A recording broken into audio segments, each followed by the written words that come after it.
기도하겠습니다.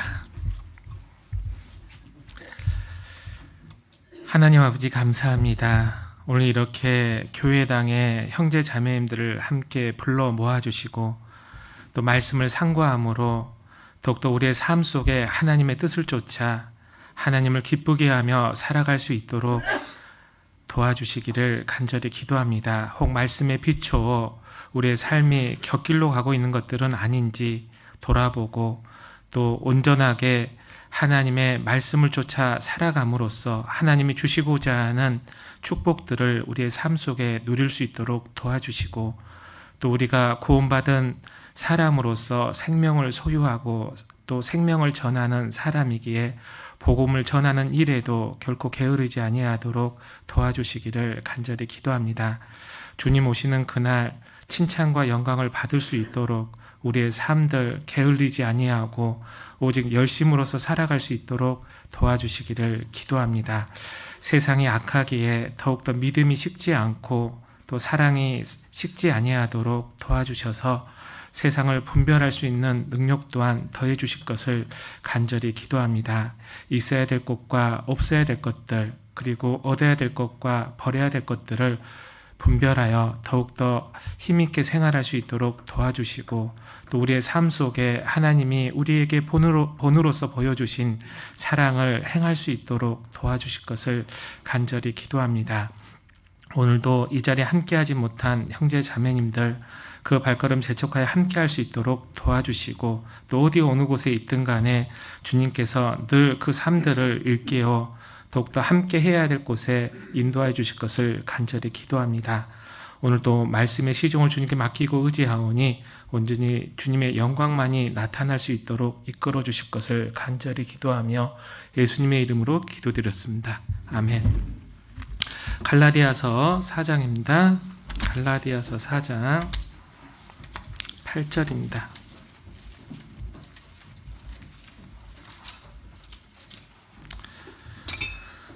갈라디아서 4장 8절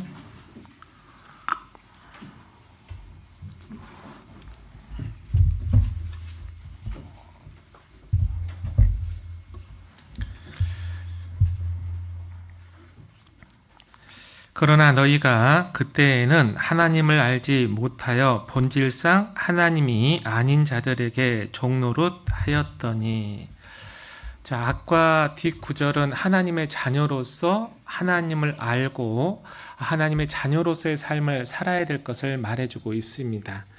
여기에 나오는 본질이다라는 뜻 자체가 존재하다라는 뜻인데 우리가 하나님을 알 때 왜 생활을 하고 있고 삶의 목적을 명확하게 알 수가 있다라는 걸 설명해주고 있고요. 하나님을 알지 못하면은 삶의 방향을 또 목적을 잃어버리고서 이 하나님을 알지 못하는 자들에 의해서 종노릇한다라고 얘기를 하고 있습니다. 우리가 구원받은 사람은 생명이 있는 사람이고 또 산 사람이에요. 실질적으로 구원받지 못한 사람은 죽은 사람입니다. 영적으로 산 사람과 죽은 사람이 있다라는 것을 말씀을 하고 있는 거죠. 근데 산 사람이 죽은 사람을 쫓아가게 되면 하나님을 알지 못하는 그런 것에 의해서 종노릇하며 살아간다라는 걸 얘기합니다. 이것은 우상을 의미하기도 하고 세상을 의미하기도 하는데 우리가 하나님의 자녀로서의 삶을 살아가야 됨에도 불구하고 그 삶의 목적을 잃어버리게 되면은요, 세상이 추구하는 것들을 쫓아서 엉뚱한 삶을 살아가기 쉽다라는 것을 일깨워주는 말씀입니다. 그래서 우리가 오늘 신앙의 본질이 도대체 뭔지를 좀 생각을 해보고자 합니다. 먼저 하나님을 알아야 되는데 하나님을 알 때 우리가 왜 신앙생활을 하는지를 알 수가 있겠죠. 자, 우리가 구원은 받고 나서 남들은 주일날 이렇게 밖으로 야외로 이렇게 놀러 다니고 또 여가를 지내기 마련인데 우리 형제 자매님들은 오늘 주일을 맞이해서 이 교회당에 모여 말씀과 또 봉사와 복음을 위하여서 힘쓰고 있습니다. 제가 여쭤보죠. 신앙생활을 왜 하나요? 라고 질문하면 뭐라고 대답하실래요? 신앙생활 왜 하셔요? 명확하게 하나님을 알면은 왜 신앙생활을 해야 되는지 명확하게 말할 수가 있습니다. 근데 우리가 보통 신앙생활 왜 하셔요? 라고 물어보면은 생각을 깊게 안 해보셨는지 쉽게 답을 못 하더라고요. 신앙생활 왜 하셔요? 그냥요 이러진 않겠죠, 설마. 감사해서. 그렇죠. 우리가 이제 오늘 본문 말씀은 아니니까 간략하게 이제 말씀을 드리면, 첫 번째는 우리가 구원 받았을 때 십자가의 그 보혈로서 구원함을 받았잖아요. 그쵸? 구원을 받았습니다. 근데 십자가를 딱 바라보면은 뭐가 보여요? 예수님의 피, 뭐 십자가, 못자국, 뭐 채찍자국, 가시면류관, 뭐 편말, 이것도 보이지만은 또 뭐가 보여요? 예? 대속. 예, 맞습니다. 그리고요. 나의 죄. 예. 그 다음에요. 뭐가 보여요? 대부분 십자가를 딱 보면 눈에 보이는 게 있고요. 보이지 않는 게 있어요. 믿음으로 봐야 될 게 있고, 뭐예요? 눈으로 봐야 될 게 있는데, 믿음으로 딱 보게 되면은 십자가에 분명히 있는데 이 육신의 눈으로는 볼 수 없는 게 있어요. 사랑이에요. 사랑. 하나님이 세상을 이처럼 사랑하사 독생자를 주셨으니 이를 믿는 자마다 멸망치 않고 뭐라고요? 영생을 얻게 하려 하심이라. 자, 여기에서 보면 독생자를 주셨으니를 빼면은 하나님이 세상을 이처럼 사랑하사를 믿는 게 구원이에요. 맞죠? 그러니까 우리가 죄를 지어도 그 사랑 때문에 두려워해요, 안 해요? 안 하는 거예요, 실은. 그러니까 세상 사람들이 그 십자가의 사랑을 발견하지 못하면요, 죄를 범했을 때 두려워합니다. 그러지만 그 십자가의 사랑을 알고 믿게 되면은요, 두려워하지 않아요. 왜? 그 사랑 때문에 영원한 속죄를 이루었거든요. 그 사랑을 믿는 겁니다, 구원은. 오래전에 구원이 뭡니까? 라는 질문을 던졌더만은 그런 얘기를 하더라고요. 예수님이 십자가에 돌아가신 것을 믿는 거요. 이렇게 얘기를 하시던데, 틀린 답은 아닙니다. 그러나 다른 면도 생각을 해야 돼요. 사랑을 믿는 겁니다. 라고 얘기를 한 게 성경적인 거고 확실한 겁니다. 이처럼 사랑하사 라고 되어 있잖아요. 또 십자가를 보면 뭐가 보입니까? 사랑도 보여야죠. 그쵸? 또 뭐가 보여요? 은혜가 보이죠. 그쵸? 은혜. 자, 너희가 그 은혜로 말미암아 구원을 얻었나니 이것이 너희에게서 난 것이 아니요 뭐라고요? 하나님의 선물이라고요. 그러니까 이 하나님의 은혜로서 우리에게 베풀어 주신 것이 구원입니다. 그래서 십자가를 딱 보면은 은혜가 보여야 돼요. 그리고 은혜를 믿는 겁니다. 실질적으로 그 믿음이라는 것 자체가 구원에 이르는데, 그 믿음의 대상이요, 십자가도 봐야 되지만 그 십자가 속에 있는 사랑과 은혜를 믿는 게 구원이에요. 근데 은혜와 사랑이 커요, 적어요? 상상할 수 없을 만큼 큽니다. 이 세상에서도요, 사랑을 받게 되면 그 사랑에 대해서 보답하려는 마음이 있고, 은혜가 크면 클수록 그 은혜에도 보답하려는 마음이 있듯, 우리가 구원받았기 때문에 그 사랑과 은혜에 보답하는 삶을 살아가는 거예요. 그게 신앙생활인 겁니다. 맞아요? 그리고 왜 신앙생활 할까요? 왜 신앙생활해요? 하나님의 자녀이기 때문에 그렇습니다. 자, 우리가 이 구원을 받으면은 그 구원받기 이전에는 죄인이었죠. 그렇죠? 근데 구원받으면 신분이 뭘로 바뀝니까? 하나님의 자녀로 바뀌어요. 그걸 다른 말로 의인 되었다라고도 얘기하고 여러 말로도 얘기를 하는데, 우리가 이 구원받기 이전에는요, 죄인으로서의 삶을 살아갔습니다. 근데 구원을 받으면 하나님의 자녀로서의 이제 삶을 허락하셨고, 하나님 자녀답게 살아라라고 얘기를 하고 있는 거예요. 그래서 신앙생활을 하는 거거든요. 항상 우리의 신분을 잃어버려서는 안 된다라는 겁니다. 그 신분을 잃어버리지 않기 위해서는 항상 하나님의 뜻을 온전히 알고 그 하나님의 뜻대로 삶을 살아야 되는 거예요. 사람은요, 참 특이하게도요, 알려주지 아니하면은 살아가기가 어려워요. 복음도 성경은 읽고 종교 생활을 한다 할지라도 이 진리의 복음의 말씀들을 알려주지 아니하면은 구원받기가 어렵습니다. 먼저 구원받은 그리스도인들이 그 말씀을 먼저 받아서 구원받지 못한 사람들에게 전해줬기 때문에 구원에 이른 거예요. 물론 그 안에는 하나님의 섭리가 있습니다. 이렇듯 하나님의 자녀로서 구원받아서 알려주지 아니하면은 자녀답게 살아가기가 어려운 거예요. 그래서 신앙생활을 하는 겁니다. 자, 그리고 신앙생활을 하는 이유가 또 있어요.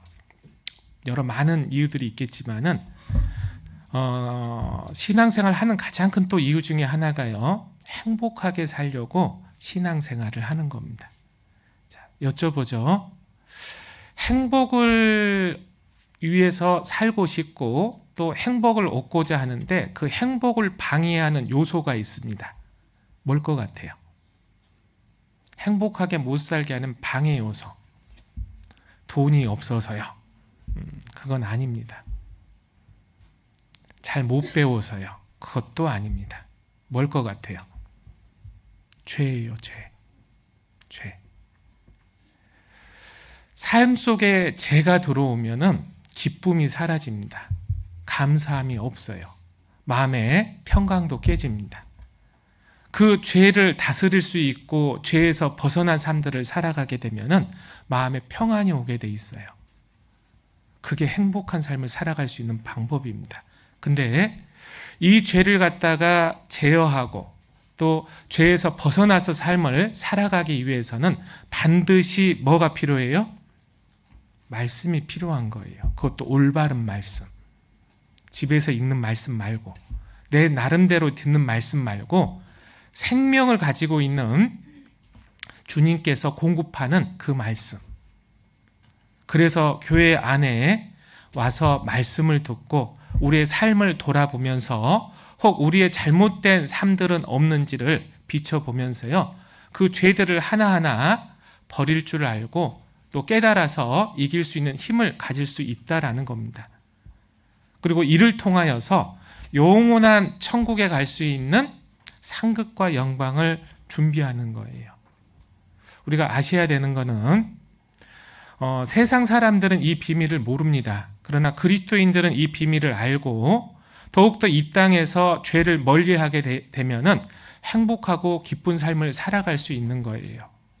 그런데 우리는 그 죄를 마음속에 늘 담고 있는 경우들이 있는 겁니다. 근데 말씀이 들어가지 아니하면은요, 그 말씀을 버릴 수 있는 힘조차도 없다라는 거예요. 그래서 신앙생활을 하는 겁니다.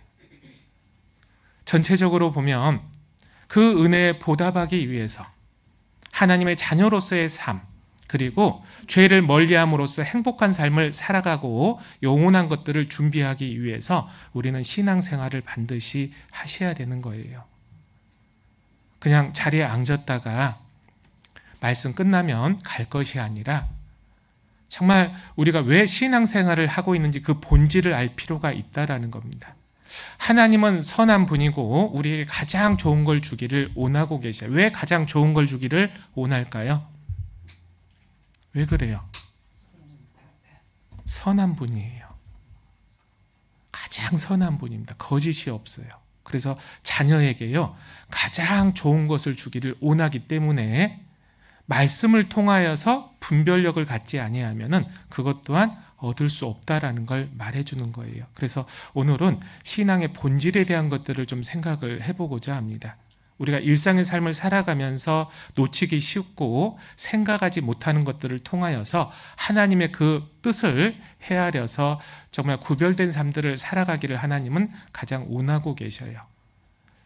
자, 우리가 하나님을 알지 못하는 사람들의 종노릇을 한다라고 말씀을 하고 있는데, 가장 하나님을 알지 못하면 내 스스로의 종이 되어서요, 내 방법과 생각대로 살아가기가 쉽습니다.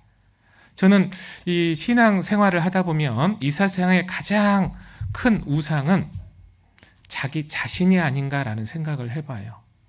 자기 생각, 방법, 말씀보다도 그것을 최우선적으로 생각하면서 살아가는 모습들은 없는지 오늘 말씀을 통하여 좀 살펴보고 그런 모습들이 있다라면은 내가 왜 신앙생활을 하고 있는가라는 걸 생각을 했으면 좋겠어요.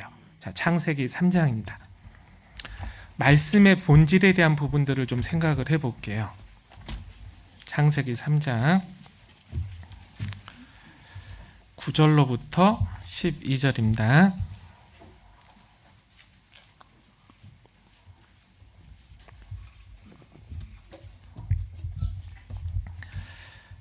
자, 창세기 3장 9절. 여호와 하나님이 아담을 부르시며 그에게 이르시되 내가 어디 있느냐 가로되 내가 동산에서 하나님의 소리를 듣고 내가 벗었으므로 두려워하여 숨었나이다. 가라사대 누가 너의 벗음을 내게 고하였느냐 내가 너더러 먹지 말라 명한 그 나무 실과를 내가 먹었느냐. 아담이 가로되 하나님이 주셔서 나와 함께 하신 여자 그가 그 나무 실과를 내게 주므로 내가 먹었나이다. 자, 선악과를 따먹는 이야기는 잘 아실 거란 생각이 듭니다. 그런데 여기에서 우리 형제 자매님들이요 선악과를 딱 따먹었습니다. 근데 하나님께서 여쭤봤어요. 누가 이 선악과를 따먹게 하였느냐라고 물어보면 뭐라고 대답하실래요? 뭐라고 대답하실래요? 아마 그런 경우들이 많을 것 같아요. 아담과 똑같이 하하가 주므로 먹었나이다 라고 얘기하는 경우들이 많이 있을 겁니다.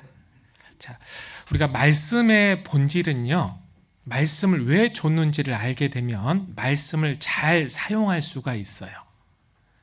마침 이 말씀을 잘못 사용하면은요, 사람을 죽이기도 하고 살리기도 합니다. 자, 하나님이 아담에게 물어봤어요. 왜 선악과 따먹었느냐? 그러면은 아담이 대답을 해야 되는데 하나님을 바라보며 대답해야 돼요? 하하를 바라보며 대답해야 돼요? 하나님인데 하나님을 보지 않고 하하를 바라봤죠. 자, 하나님의 말씀은 누구에게 주어진 거예요? 아담에게 주어진 겁니다. 너한테 먹지 말라라고 했다. 하와에게 먹지 말라라고 얘기했다라는 거예요. 말씀은요, 내게 준 거예요. 근데 이 말씀을 내게 적용하고 나를 살펴보고 돌아봐야 되는데 이 말씀을 가지고서 상대를 딱 바라보게 되면 원망이 나옵니다. 핑계가 되는 거예요. 그러면서 뭐라고 얘기하냐면요, 나는 잘못이 크게 없다라는 거죠. 보통 이런 경우들을 많이 얘기합니다. 어떤 얘기를 하냐면 하나님 보고 신앙생활 하는 거지 누구누구를 보고 신앙생활을 하느냐, 이걸 종종 얘기하죠. 그렇죠? 맞을 것 같아요? 틀릴 것 같아요? 맞는 것 같지만 틀립니다. 왜 틀릴까요? 오늘부터 그 교제하지 마셔요. 하나님 보고 신앙생활하지 사람 보고 신앙생활하냐. 하나님을 제대로 보면 사랑과 문제가 생길까요? 안 생길까요? 안 생기는 거예요. 그러면 그걸 집어줘야 되는 거거든요. 맞는 것 같지만은요, 하나님과의 관계가 문제가 생기니까는 사람과의 관계도 문제가 생기는 거 아닙니까? 라고 교제해야 되는 게 맞는 거예요. 그래서 누구를 바라보라? 말씀을 바라보라. 그리고 그 말씀을 지킬 때에 그 죄에서 벗어날 수 있다라는 것을 교제해 줘야 되는 겁니다. 하나님 바라보고 신앙생활하고 형제자매님들 바라보는 거 아니지 않느냐 그러면 신앙생활은 교회 형제자매님들과 함께 교제하고 있는데 신앙생활 하지 말란 소리예요.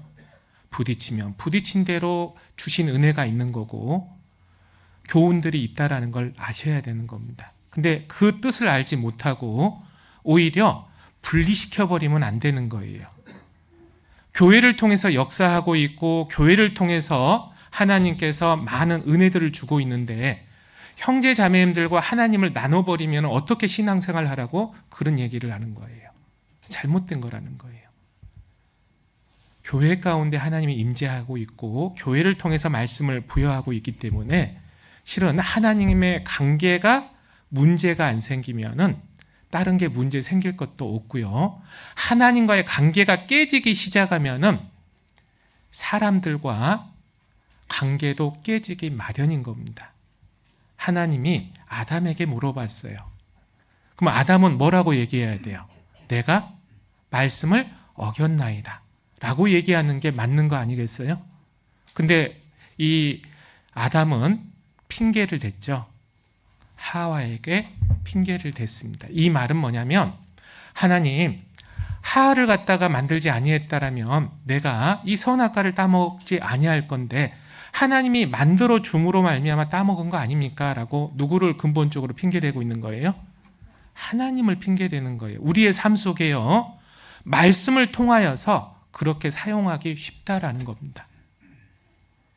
우리 형제자매님들은 말씀을 어떻게 사용하고 있어요? 어떻게? 제가 항상 이렇게 신앙생활을 하면서 마음속에 그런 생각이 듭니다. 어떤 생각이 드냐면 말씀을 사용하는 자가 아니라 말씀에 쓰임받는 자가 되자. 우리는 많은 말씀들을 듣고 지식이 더해져서 많은 내용들을 알고 있습니다. 그 누구보다도요, 이 진리를 정말 많이 접하고 우리 교회만큼 말씀 중심적으로 하는 교회가 없기 때문에 말씀의 지혜가 많은 거예요. 그런데 이 말씀을 내게 적용하고 돌아보며 살펴봐야 되는데 지식이 워낙 많다 보니까는 이 지식을 갖다가 사람들을 바라보면서 사용한다라는 겁니다. 몇 개월 전에요, 교회에 이런 일이 있었어요. 어떤 이제 자매님의 딸인데요, 이제 결혼을 하는 겁니다. 근데 중학교 때 교회를 잠깐 나왔다 구원 받았다고 하면서 그 뒤로부터 쭉 이렇게 교회를 안 나왔어요. 나오지를 않았어요. 그러면 이제 시집을 딱 가는데 이방 결혼을 한 겁니다. 우리가 봤을 때는 이방 결혼을 하는 거예요. 그래서 그래도 이방 결혼을 하기 때문에 이제 교회적으로는 제가 갈 수가 없고 그래도 구역장님이나 임원들이 좀 가보셔요 라고 얘기를 했어요. 그런데 뭐라고 얘기하냐면 이방 결혼하는데 왜 가야 돼요? 라고 얘기를 한 거예요. 근데 제가 남편도 아직 구원을 못 받고 자매님이 교회를 다니는 걸 알고 있고 그리고 그래도 가봐야 되지 않겠습니까? 복음을 위하여서 가야 되지 않겠습니까? 라고 하는데 몇몇 분들이 그걸 이해를 못하는 거예요. 이해를. 자, 가야 될까요? 말아야 될까요? 가보는 게 맞는 거예요. 교회를 다니다가 이방 결혼하면은 가지 말아야 되겠지만은 실질적으로 교회를 안 나왔잖아요. 오랜 기간 동안. 구원을 받기보다는 아닐 확률이 높잖아요. 그러면은 구원받지 못한 남편도 있거든요. 교회를 다닌 걸 알기 때문에요, 실은 참여해서 다음에 복음 전할 때라든지 이게 실은 필요하거든요. 보통요, 상갓집이라든지 결혼식에 가면요 되게 고맙게 생각을 해요. 실질적으로 전할 때 힘이 된다라는 소린 거거든요. 그래서 제가 몇몇 분들이요, 왜 가야 됩니까? 라는 온칙을 따지길래 왜 그러십니까? 그랬어요. 왜 말씀을 우리에게 하나님께서 부여해 주셨고 그 말씀을 왜 죽이는 데 쓰려고 합니까? 생명을 살리는 데 써야지.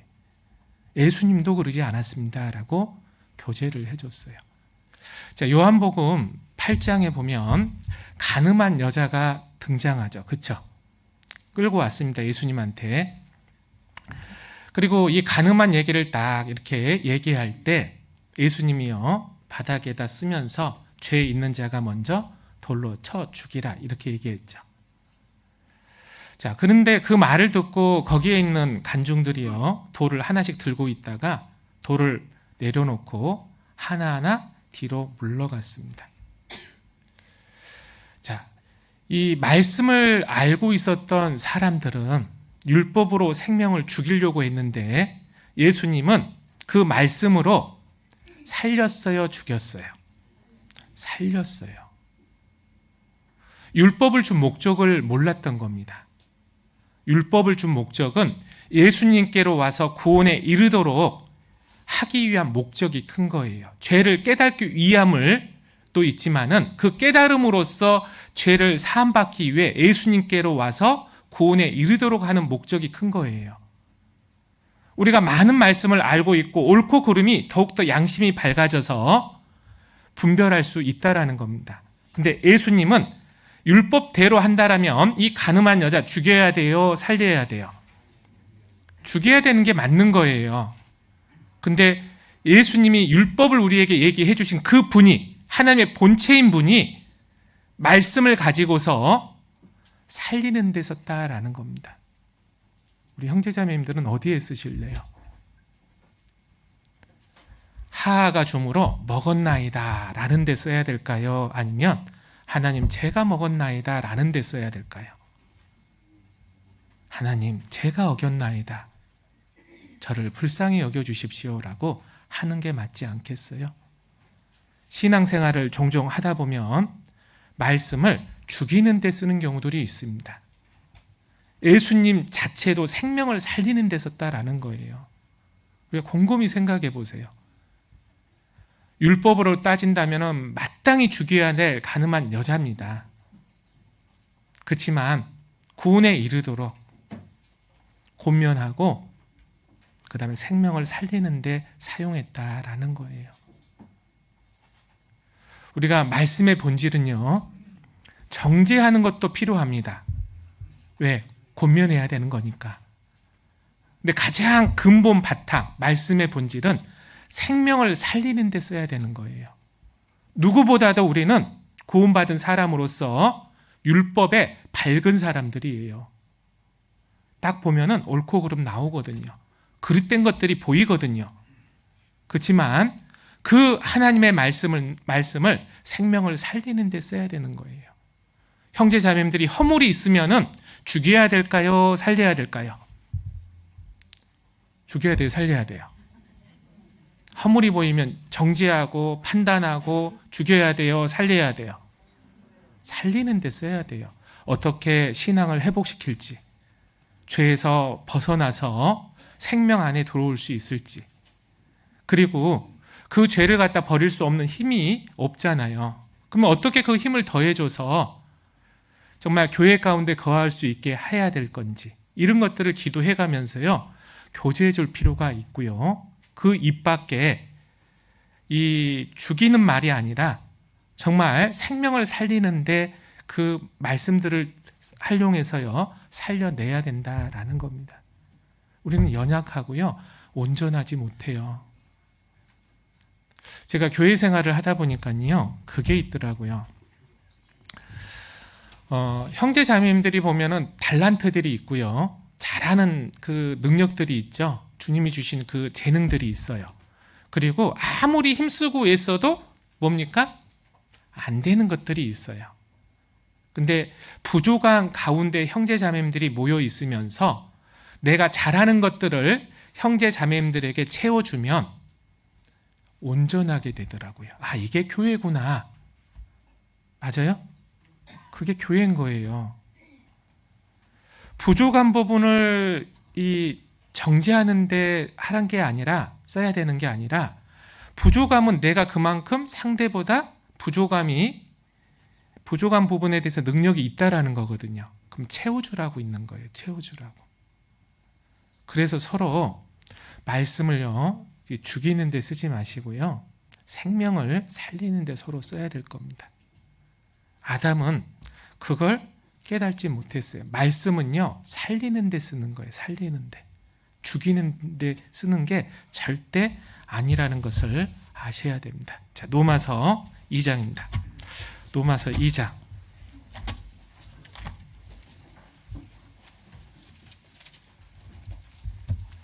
로마서 2장 1절.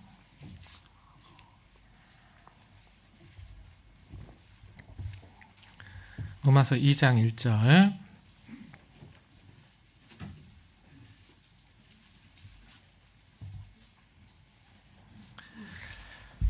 자, 2장 1절. 그러므로 남을 판단하는 사람아, 물론 누구든지 내가 핑계치 못할 것은 남을 판단하는 것으로 내가 너를 정죄함이니 판단하는 내가 같은 일을 뭐라고요? 행함이니라. 자, 우리가 그릇된 것들이 딱 보이게 되면은 나도 그런 모습들이 있지라고 생각을 하시고요. 나를 돌아봐야 돼요. 나를. 근본적으로 하나님께서 나를 돌아보라고 하신 거지 상대를 갖다가 판단하기 위해서 하는 건 아니라는 겁니다. 아담에게 먹지 말라고 아담에게 준 말씀이에요.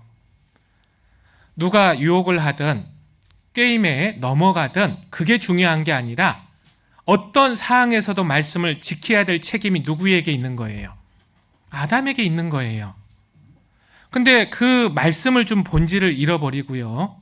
근본적으로 그 말씀을 상대에게 비춰서 판단하는 것은 그릇되었다라는 걸 말해주고 있는 겁니다. 그래서 말씀을 들을 때 항상 내게 주신 말씀이구나라고 듣는 게 가장 좋은 은혜고 지혜인 거예요. 오늘 말씀도요, 내게 주신 거예요. 내 모습들을 돌아보라고. 자, 그리고 신앙의 본질에 대한 것도 좀 살펴보도록 하죠. 창세기 4장입니다.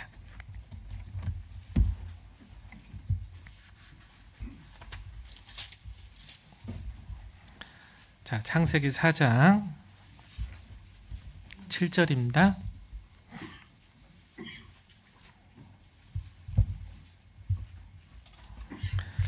자, 창세기 4장 7절로부터 9절입니다. 내가 선을 행하면 어찌 낫을 들지 못하겠느냐? 선을 행치 아니하면 죄가 문에 엎드리느니라.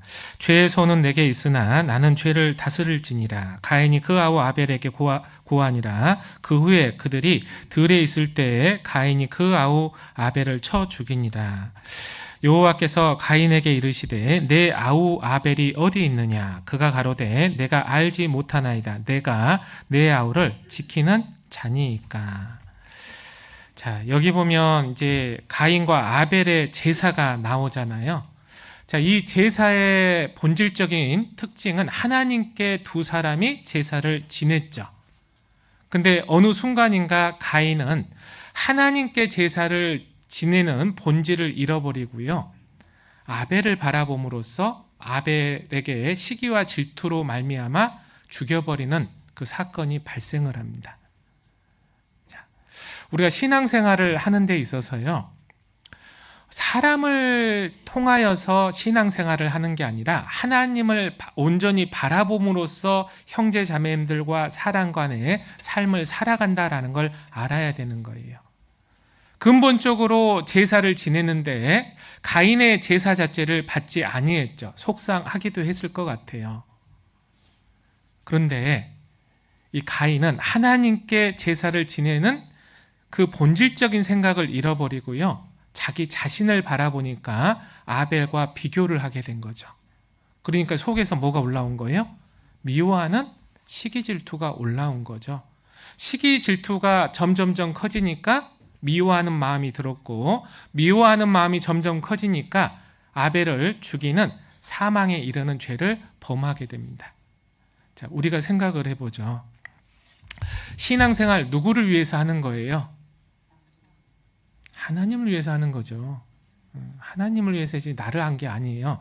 하나님을 위해서 하니까는 내게 은혜가 임하는 거예요. 그러니까 이 본질적인 것들을 알지 못하면은 기본적인 자세인데요. 이게 잘 잡혀지지 않으면은 신앙생활이 힘들다, 어렵다라고 잘못된 길로 걸어가기 쉽다라는 겁니다. 자, 제사는 하나님을 위한 제사예요. 아벨을 위한 제사가 아니라 하나님입니다. 근데 여기에 뭐가 들어갔냐면 잘 알듯 가인에 뭐가 들어갔어요? 자기 자신이 들어간 거예요. 자기 자신. 어떤 자신이 들어갔어요? 농산물을 좋은 것을 하나님께 드렸는데 자기의 수고가 들어간 겁니다. 자기의 노력, 피땀 흘려서 수고한 그 자기 자신의 그 정말 자랑해야 될 것들이 있잖아요. 그런 것들을 하나님께 이렇게 드린 겁니다. 제사로서 가야 되는데요. 실은 자기 자신을 드렸기 때문에 이 마음속에 죄가 들어오기 시작한 거예요. 자, 농산물을 하나님께 드리는 게 잘못됐어요? 잘못되지 않았어요? 잘못된 건 아닙니다. 제사에 보면 소제가 있어요. 소제는 하나님께 곡물을 드리는 제사법인데요. 제사인데 그 소제는 소원한다든가 때로는 감사하는 마음이 들었을 때에 곡물들을 갖다 하나님께 드리는 제사입니다. 그러면 가인도요, 농산물을 준 거에 대해서 감사하고 고맙고 이렇게 이 좋은 곡식을 주심에 감사합니다라고 하나님께 제사를 지낼 수 있는 거잖아요. 근데 아벨은 이 양을 잡았는데 이 양은 예수 그리스도를 예표하고 있잖아요. 영원한 속죄를 이게 얘기하고 있는 거거든요. 근데 가인은 그것을 알지 못했죠. 왜냐하면 농사라는 것이요, 땀을 흘려야지만이 그 소산들을 거둘 수 있기 때문에요, 많은 수고가 들어갈 수밖에 없는 거예요. 수고가 크면 클수록 하나님의 은혜도 크다라는 걸 알아야 되는데 가인은 그것을 잃어버렸습니다. 그래서 내가 한 거, 내가 열심히 재배해서 이렇게 좋은 농산물을 주님께 드린다라는 자기 자신이 들어가니까 결과적으로 이 제사의 본질을 잊어먹은 거예요. 우리가 신앙생활을 하다 보면은요, 신앙의 본질을 잃어버릴 수 있어요. 내가 왜 생활을 하고 있는 건지. 때로는 외식하는 사람처럼 신앙생활을 하기 쉽고요. 보이는 신앙 있잖아요. 보이는 신앙. 눈도장 찍으느라고 이렇게 교회 오고 모임에 가고 이런 거 말고 진짜 하나님을 위한 삶을 위하여서 내가 우리의 삶을 드리는 것, 이거여야 되는데 가인과 같은 신앙의 본질을 잃어버린다라는 겁니다. 그러다 보면은 어려운 일들이 오기 마련인 거예요. 신앙생활 하면은 어려움이 오는데요. 어려움이 오는 걸 우리 고난이라고 얘기하죠. 고난이 오면은 무슨 생각 들으셔요? 에이쿠, 이런 또 고난이 왔네. 이러면서 힘들어하고 때로는 원망하고 하나님을, 형제 자매님들을 통해서 불평불만을 하기도 하고, 이런 삶들을 살아가고 있는 건지 아니면 은혜로서 바라보고 있는 건지, 어떤 생각으로 생활하셔요? 자, 하나님이 아벨을 이렇게 가인이 죽이니까요, 그 뒤에 재앙을 2개를 내렸습니다. 무슨 재앙 내렸어요? 자, 말씀을 보자. 4장 11절로 12절입니다.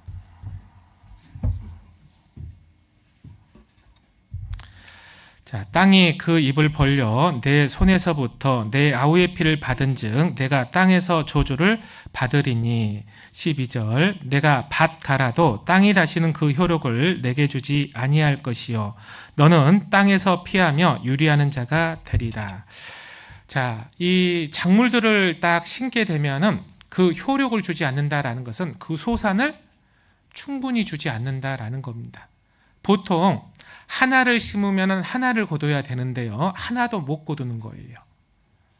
아벨을 죽인 재앙입니다. 벌이란 뜻이에요. 그리고 2번째는 너는 세상을 유리하는 자가 될 것이다. 한 곳에 정착한다 못한다? 못하고 또 돌아다닌다라는 그 의미입니다. 2가지 벌을 내렸어요. 여기에서 이 2가지 내린 벌이 저주일까요? 축복일까요? 한번 생각해 보죠. 저주일 것 같아요? 축복일 것 같아요? 머리를 굴리면 축복이라는 걸 알 수 있겠죠. 축복이니까 여쭤봤겠잖아요. 그렇죠? 왜 축복일 것 같아요? 왜? 자, 봐요. 가인이 농산물을 가지고서 하나님께 자기를 드린 거죠. 근데 농산물이 안 나오면 자기를 드릴 수 있을까요? 없을까요? 없어요. 그러면 이 땅의 농작물들은요, 작물을 주는 건 누가 주는 거예요? 그러면 누구를 바라보죠? 하나님 바라보라고 준 은혜예요. 마음을 이 땅에 두지 말아라. 너는 천국에 갈 영원한 시민권을 가진 하나님의 백성이거늘 왜 아벨처럼 영원한 속죄를 통하여서 구원에 이르지 못하고 왜 이 땅에 마음을 두고 이 땅에 마음을 뺏김으로써 살아가느냐라는 거예요. 그것을 은혜로서 바꿔주셨어요. 모르니까. 근데 이 가인이 그걸 깨닫지 못한 겁니다. 두 번째, 농사를 지으려면 이 땅에 안착해야 돼요? 아니면 또 돌아다녀야 돼요? 안착해야 되는 겁니다. 근데 유리하는 자가 된다라는 말은 여러 의미도 있지만은 결국은 또 돌아다니는 거예요. 그러면 농사 지을 수 있어요? 없어요? 없는 거예요. 그러면은 마음이 어디로 가게 돼 있죠? 천국에 대한 소망을 바라보게 돼 있는 거예요. 축복이죠. 그렇죠? 우리가 가인처럼 때로는요, 자기 자신을 들이다가 넘어질 때가 있어요. 실족할 때도 있습니다. 그럴 때 하나님이요, 돌아보라고 하는 신앙의 본질적인 것들이 있어요. 신앙을 살다 보면은 교회 안에 많은 일들이 있고 그 일들을 통해서 부딪히는 것들이 있습니다. 그럼 우리 형제 자매님들은 무엇을 바라볼래요? 아벨을 바라볼래요? 아니면 하나님을 볼래요? 하나님 봐야지 알 거잖아요. 근본적으로 신앙에 있어서요, 하나님을 바라보지 아니하면 가인처럼요, 깨닫기가 어려운 거예요. 아마 삶 속에 어려운 부분들이 있으면은 그런 마음이 들지도 모르겠습니다. 하나님은 왜 자녀라면서 왜 나에게 이런 어려운 시련들을 줬어? 하나님 선하다면서 왜 나에게 이 시련들을 주신 거야? 막아주셔야지. 이런 생각이 들 수 있지만은 내 눈에 시련인 거고 어려움이지 하나님 보실 때에는 가장 선한 거예요. 내가 어리석고 우둔해서 그것을 깨우치지 못한 것뿐이지 하나님은 우리에게 결코 악을 행하는 분이 아니란 걸 생각하십시오. 그리고 내 눈에 악이어도요, 그 속에는 하나님의 축복이 담겨 있다라는 거예요. 자, 이 가인에게 내린 저주가 저주이면서도 축복이 있어요, 없어요? 있죠? 이해되셔요? 그러면 우리에게 오는 고난 속에는요, 저주일까요? 축복일까요? 저주 이러면 안 돼요. 축복이에요. 축복이 들어가 있다고요. 축복이. 하나님을 향하면 그게 뭔지를 압니다. 그러나 세상을 바라보면요, 그건 저주에 그쳐버리는 거예요. 자, 가인은요, 누구보다도 하나님이요, 가장 가까이 했고 가장 축복이 임했음에도 불구하고 그는 놓쳐버렸습니다. 자, 아벨을 죽이기 전에 하나님이 나타나서요, 7절과 같은 말씀을 하죠. 죄를 다스릴지니라. 자, 이 7절을 보면은요, 제 손은 네게 있으니 죄를 다스릴지니라 라고 하는 말씀을 보면 죄를 짓든 짓지 않든 그 힘은 누구에게 있다? 내게 있다, 이 뜻이에요. 내게 있다. 어떤 분이 와서요 그러더라고요. 목사님, 제가요 이런 어려움도 있고 이런 죄를 짓기 싫은데 어떻게 해야 되나요? 좀 도와주셔요 라고 얘기를 하길래 제가 7절 말씀을 딱 찾고요, 그 얘기를 했습니다. 죄는 개인에게 이길 수 있는 힘이 있습니다. 기도는 해줄 수 있고 말씀으로써 그릇된 길을 알려줄 수는 있지만은 그것을 이길 수 있는 힘 자체는 내게 있어요. 혹 죄의 심각성을 알지 못하고 죄를 혹 못 버리는 것은 아닙니까? 죄가 정말 심각한 그런 일들이 일어난다라는 걸 알면은요, 죄를 버릴 줄 압니다. 자, 앞에 낭떠러지가 있어요. 근데 표지판에요, 낭떠러지라고 몇 미터 앞에 낭떠러지입니다라고 편말이 있습니다. 갈수록 그 거리가 좁아져요. 그러면 차 멈출래요? 계속 갈래요? 근데요, 브레이크 밟을 생각은 안 하고요, 계속 갈 생각만 하니까 결국 떨어져서 죽는 거잖아요. 죄가 그렇다라는 거예요. 죄가. 내가 멈춰야지 하면 멈출 수 있는데 그거를 갖다가 더 달콤해서 더 그것이 좋아서 알면서도 간다라는 겁니다. 죄를요, 이길 수 있는 힘은 환경이 제거되고 그 사람이 없어진다 할지라도 동일하게 죄를 반복지어서 짓는다라는 거예요.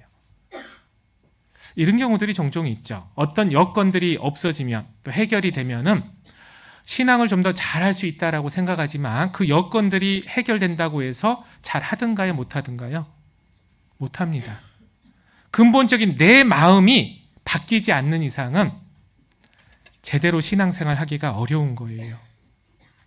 우리는 아셔야 될 게 죄를 다스릴 수 있는 힘은 누구에게 있다? 내게 있다라는 거 아셔야 돼요. 내게 있다는 거. 역으로 이렇게 바꾸잖아요. 죄를 짓는 힘만큼 이길 수 있는 힘도 동일하다, 동일하지 않다? 동일한 힘을 가지고 있다라는 걸 말해주고 있는 거예요.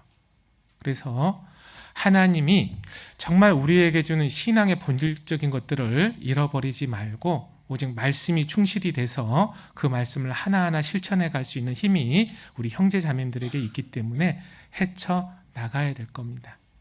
그것이 신앙의 본질인 거예요.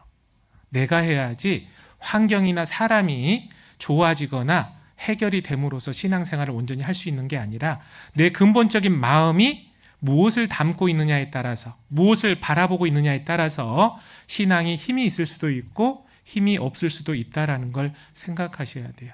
아브라함은요, 이 땅에서 살아갈 때 장막에서 살았습니다. 즉 텐트에서 살았어요. 그는 스스로 얘기합니다. 나그네의 삶을 살았다라고. 그리고 히브리서 11장에 보면 아브라함은 상주심을 바라보고 나아갔다라고 얘기하고 있어요. 이 땅에 마음을 두지 않기 위해서, 이 땅이 영원할 것이 아니기 때문에 결국 천국을 바라보면서 나그네의 삶을 살고 있었다라는 겁니다. 우리의 마음속에 가인과 같이 이 땅의 마음을 두고 생활하는 것은 아닌지 살펴보셔요. 돈을 위해서, 명예를 위해서, 권력을 위해서, 내 자신의 높아짐을 위해서 혹 생활하고 있는 것은 아닌지, 정말 하나님의 영광을 위해서 진실된 마음을 가지고서 생활해야 됨에도 세상에 대해서 마음을 두고 생활한다라면 신앙에 대한 본질들을 잃어버려요. 그래서 소망이 필요한 겁니다. 영원할 것 같지만은 잠시 잠깐 머물다가 가는 곳이에요.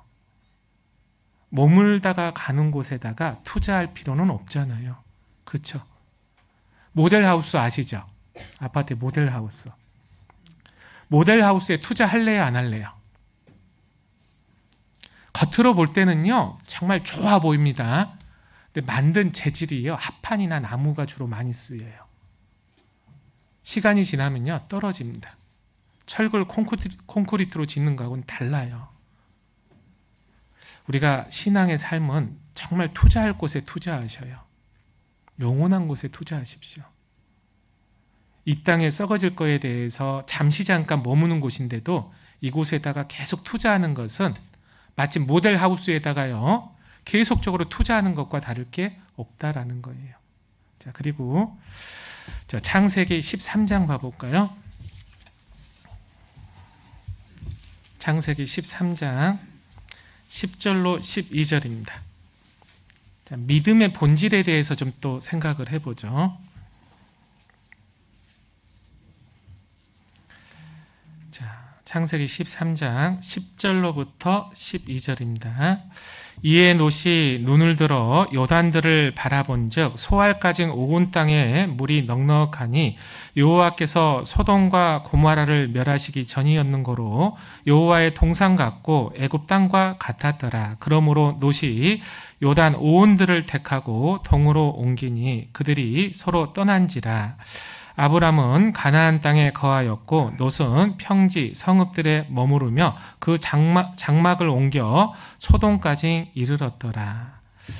자, 여기 롯과 아브람을 보면은요, 믿음의 본질들을 좀 생각해 볼 수가 있어요. 왜 믿음이 필요한 거냐, 이거를 좀 생각해 볼 수가 있는데, 이 롯과 아브람의 소유가 좀 늘기 시작을 했습니다. 이게 어느 정도 안정이 되다 보니까는 이 소유, 짐승들이 계속 늘어난 거예요. 짐승이 늘다 보니까 종들도 많이 늘어났겠죠. 근데 어느 날 한정된 이 물과 풀이 존재합니다. 왜냐하면 그전에는 한 100마리 정도 뜯을 물과 이 풀이 존재했는데 소유가 많아지니까 그 이상의 물과 풀이 필요했던 거예요. 그러다 보니까는 각자가 맡고 있는 짐승을 더 먹이려고 하고 또 잘 키우려고 하는 마음 때문에 아브라함과 이 롯의 종들이 다툼이 일어난 거예요. 근데 더 이상 이렇게 봐도요, 해결할 수 있을까요? 없을까요? 없다라는 거예요. 여기에서도 믿음을 우리가 생각해 볼 수가 있는 겁니다. 막연하게 해줄 거지 하면서 있는다면 다툼은 더 커질 수밖에 없어요. 그래서 하나님께 어떻게 해야 됩니까? 라고 구해야 되는 겁니다.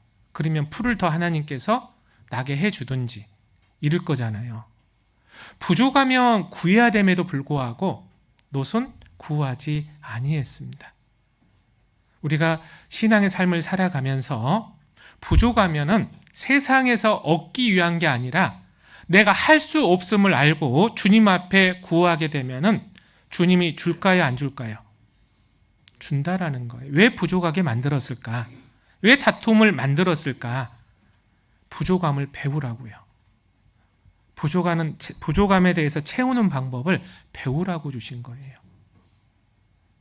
그런데 이 아브라함이요, 이렇게 롯의 상태를 보니까요, 이미 마음속에요, 믿음에서 소유를 따라가다 보니까 믿음이 약해진 걸 봤습니다. 그래서 선택하라라고 얘기한 거예요. 네가 선택하면 내가 다른 쪽을 선택하겠다고. 네가 좌하면 나는 우하고, 네가 우하면 나는 좌할 거다고. 근데 육신적인 눈으로 이렇게 바라보니까는 소알이라는 곳이 너무 좋았어요. 물도 넉넉하고 이 짐승들에게 풀을 먹이는 데 있어서 풀도 넉넉하다 보니까는 그 소알이라는 곳을 딱 선택을 했습니다. 그리고 소알에 딱 가니까는요, 더 좋은 곳이 있거든요. 어디예요? 소돔과 고모라예요. 왜 소돔과 고모라가 좋은 곳인 줄 아셔요? 왜 좋은 곳인 줄 아셔요? 거기는 그 당시에 가장 비싸고 가치 있는 소금이 많았어요. 소금이. 옛날에 그 소금이 금값보다 더 비싸다는 거 아시죠? 지금이야 이제 염전이 있고 염전 기술이 발전하다 보니까 소금이 이렇게 풍성해가지고 누구나 살 수가 있는데, 과거에는 소금이요, 금보다 더 귀할 때가 있었어요. 근데 이 소돔과 고모라는 딱 보면 사해바대를 딱 보잖아요. 그럼 소금이 많아요, 적어요? 많잖아요. 뭐만 하면 돼요? 채취해서 팔기만 하면 돼요. 노동도 안 들어가요. 왜냐면 소금이 워낙 농도가 강하다 보니까 그 사해바다 속에 소금의 결정체가 만들어져 있기 때문에 거두기만 하면 되는 거예요. 그리고 뭡니까? 유통을 시키면 돼요. 그러니까 소돔과 고모라가요, 그 죄가 충만한 곳이잖아요. 왜 죄가 충만한가, 이걸 생각해 봐야 돼요. 괜히 충만한 곳이 아니라 아무 노동의 대가를 안 해도요, 먹고 사는데 지장이 없는 곳이에요. 또 수고를 해도요, 최소한의 수고를 통하여서 부를 쌓는 곳이 소돔과 고모라인 겁니다. 그러니까 뭐가 차고 넘칠 수밖에 없었어요? 죄가 차고 넘칠 수밖에 없었던 거예요. 자, 믿음이라는 것 자체가요, 세상의 것들이 쭉 들어오잖아요. 그러면 믿음에서 벗어나요. 점점점 벗어나요. 믿음에서 떨어지면 얼마나 큰 손해보는 줄 아십니까? 육신의 것들을 얻을 수는 있을지 모르겠지만, 잠시 잠깐의 즐거움은 누릴 수 있을지 모르겠지만 영원한 부끄러움이 있다는 거 생각하셔야 돼요. 그래서 이 롯을 뭐라고 얘기합니까? 불 가운데 얻는 구원이라고 얘기하잖아요. 우리 형제자매님들은 이 상급과 영광에 대해서 어떻게 생각하셔요? 구원만 받으면 끝일까요? 끝이 아닐까요? 끝이 아니에요. 근데 요즘 청년들은요, 구원만 받으면 됐지 않나요? 이 생각들을 많이 하더라고요. 청년들뿐만이 아니라요, 나이가 좀 드신 중년 정도 되는 분들도요, 구원만 받으면 끝 아닌가요? 천국만 가면 되지. 절대 아닙니다. 왜 상급과 영광이 있다라고 얘기하겠어요? 왜 말석과 상석이 있다라고 얘기하겠어요? 지옥은 고통이 있잖아요. 시기 질투가 있잖아요. 아픔이 있잖아요. 괴로움이 있잖아요. 두려움이 있잖아요. 근데 상대적으로 천국은 그게 없어도 말석과 상석이 있다고요. 그거 기억하셔요. 제가 여쭤보죠. 있을지 없을지 정확히는 성경이 없으니까 모르겠지만 상석에 앉고 싶어요? 말석에 앉고 싶어요? 상석이죠. 그럼 말석이 있다란 말은 부끄럼도 있을까요? 없을까요? 한번 생각해 보셔요. 대충 살지 마시고. 복음이 전하는 곳에 함께 해야 되는 거고 열심히 복음을 전해야 되며 또 봉사가 있는 곳에 하나님의 그 복음을 이루기 위한 거기 때문에 또 형제자매님들의 신앙을 이루는 거기 때문에요. 참여해야 되는 게 맞는 거예요.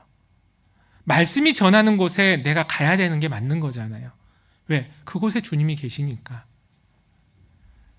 종교활동하는 겁니까 우리가? 그건 아니거든요. 형식적인 보이기 위한 신앙생활입니까? 아니에요. 신앙은요 실질적인 삶입니다. 이론이나 지식적으로 알으라고 한 게 아니에요. 저도 신앙의 삶을 쭉 생활하니까요 말씀을 살아가는 가운데 축복을 집어넣어놨더라고요. 하만 있으면요 하나님의 축복이 안 와요. 게으르게요 놀고 대충 신앙생활 하잖아요. 하나님의 축복이 임하지 않습니다. 말씀대로 한 걸음 한 걸음 살아갈 때 거기에 맞는 축복들이 임하고 누릴 수 있다는 것을 말해주는 거예요.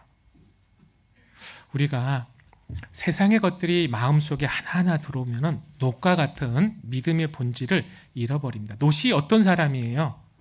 믿음을 쫓아서 그 먼 여정들 고생을 함께 하면서 하나님의 축복을 얻고자 아브라함과 늘 함께 했잖아요. 근데 어느 순간 자기 소유가 늘어나니까 그 소유를 따라서 가버리고 하나님이 주신 은혜는 생각하지 못하고 아마 우리 형제자매님들에게요 갑자기 100억 정도 준다고 하면은 여기에 몇 분이나 신앙생활 할 분이 있을지 모르겠습니다. 몇 분이나 그거에 대해서 하나님께 드릴지 모르겠다는 소리이기도 해요. 그래서 가장 좋은 걸 주기 위해서 누구보다 나를 잘 알기 때문에 필요한 만큼 주시는 거예요. 필요한 만큼. 우리가 혹 마음속에 세상의 것들을 두고 생활하고 있는 건 아닌지를 돌아보셔요. 바라보면 바라볼수록 믿음은 적어질 겁니다. 그리고 그 믿음이 마치 옳은 것처럼 생각을 해요. 세상을 누구든 세상을 속에서 살아가다 보니까 돈 벌어야 되잖아. 벌지 말라는 게 아니잖아요. 그렇죠? 돈을 버는 목적도 아셔야 됩니다. 복음을 위해서 써야 되는 게 맞는 거예요. 그래서 물질을 맡겨주신 거예요. 근데 물질을 맡겨줬는데 제대로 못 쓰니까 뭐 합니까? 더 못 주는 거거든요. 대부분 이제 교회에 있으면 주님이 물질을 갖다가 풍성하게 주면 내가 정말 교회 뭐 이렇게 그 힘에 겹도록 헌금을 하겠다라고 하는데 실질적으로 이 물질이 주어지잖아요. 할까요? 안 할까요? 제가 한 분을 못 봤습니다. 못 봤어요. 물질의 본질을 잃어버린 거예요. 왜 물질이 내게 주어졌는지를 모르니까 취해버리는 겁니다. 줬다가 쓰지 못하니까 취해버리는 거예요. 알으라고. 다른 것도 다 마찬가지거든요. 그래서 우리 형제 자매님들이요 놋과 같은 믿음의 본질적인 거에서 벗어날 때 돌아와야 돼요. 그리고 실은 소돔과 고모라가 멸망을 했잖아요. 근데 놋이 선택한 것은 하나님을 떠나는 걸 선택했어요. 아무것도 없을 때 신앙에서요 모든 것을 잃어버릴 때가 있습니다. 그러면 놋처럼 굴에 거하면서 세상에 살아갈 방법을 찾는 것이 아니라 믿음을 따라서 이 아브라함께로 오고 아브라함께 와서 믿음을 회복해야 되는 거예요.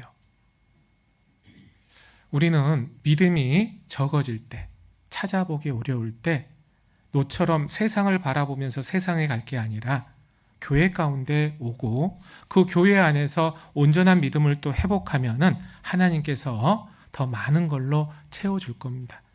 이 롯의 행적이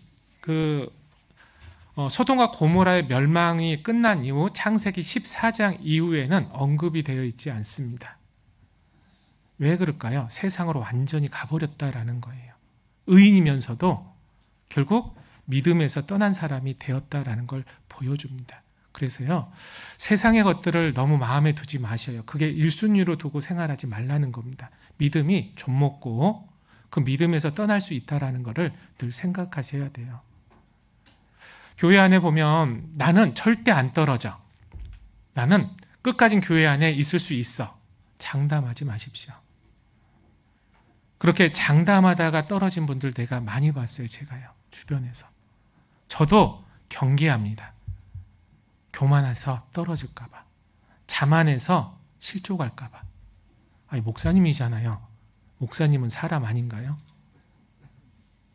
신앙은요, 정말 순간이더라고요. 순간 작은 거에 의해서 무너지고요. 실족하고 떨어지기 쉬우니까 작은 것들을 경계하고 그것이 무엇이 중요한지를 좀 깨달아서 하나님 앞에 올바로 갈 필요가 있다라는 겁니다.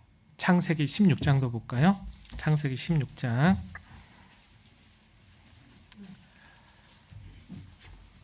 자, 창세기 16장은 하갈에 대한 내용이 나오는데 이 하갈을 통하여서 하나님은 은혜의 본질에서 떨어지지 말아라 라고 얘기합니다. 우리가 은혜의 본질을 잃어버리게 되면은 원망과 불평을 할 수 있다라는 거예요. 자, 16장 1절입니다. 아브람의 아내 사레는 생산치 못하였고 그에게 한 여종이 있으니 애굽 사람이요 이름은 하갈이라. 2절 사레가 아브람에게 이르되 여호와께서 나의 생산을 허락지 아니하셨으니 온컨대 나의 여종과 동침하라. 내가 혹 그로 말미암아 자녀를 얻을까 하노라 하매 아브람이 사레의 말을 들으니라. 자, 5절 한번 볼까요? 5절 6절 사레가 아브람에게 이르되 나의 받은 욕을 당신이 받아야 옳도다. 내가 나의 여종을 당신의 품에 두었거늘 그가 자기의 인태함을 깨닫고 나를 멸시하니 당신과 나 사이에 여호와께서 판단하시기를 원하노라. 아브람이 사레에게 이르되 그대의 여종은 그대의 수중에 있으니 그대의 눈에 좋은 대로 그에게 행하라 하매 사레가 하갈을 학대하였더니 하갈이 사레 앞에서 도망하였더라. 자, 8절도 한번 봐볼까요? 8절 가로되 사라의 여종 하갈아 내가 어디서 왔으며 어디로 가느냐. 그가 가로되 나는 나의 여주인 사레를 피하여 도망하나이다. 자, 잘 아는 내용일 거라 생각이 드는데 아브라함에게 하나님이 후사를 줌으로써 하나님이 아브라함에게 약속한 언약들을 이어나갈 것이다 라고 얘기를 했습니다. 아브라함이 나이가 들면 들수록 이 하나님의 약속이 이루어질 기미가 안 보이는 거예요. 그래서 이 사라가요 아브라함에게 얘기합니다.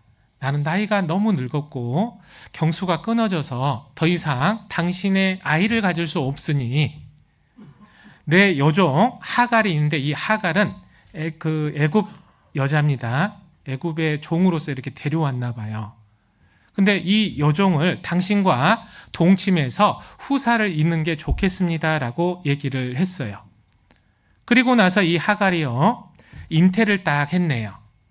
그러니까는 잉태를 딱 하니까는 이제 사라가 잉태하지 못함을 알잖아요. 육신의 생각으로나 방법적으로 봐도요 잉태할 수 있는 방법이 전혀 없는 거예요.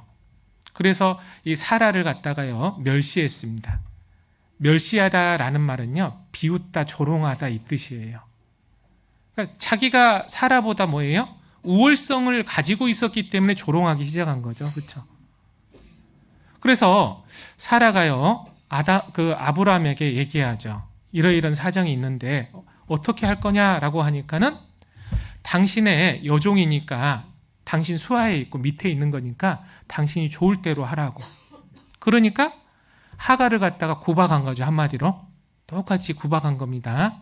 근데 그 구박이 견디기가 어려웠어요. 왜 견디기 어려웠을까요?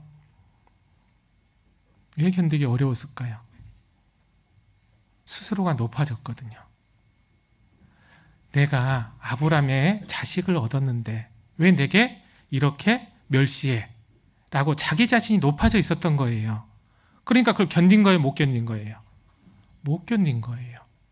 그리고 나서요 쭉 이제 도망 나왔습니다. 그래서 하나님의 사자가 와갖고 물어봐요. 네가 어디서 왔고 왜 여기 있느냐라고 물어보니까 하갈의 대답은 8절에 뭐라고 대답했죠? 뭐라고 대답했어요? 내 주인도 아니죠. 사라가 나를 핍박하고 구박해서 내가 여기에 있나이다 그랬어요. 자, 은혜 본질을 잃어버리면요, 엉뚱한 얘기를 해요. 엉뚱한 얘기를.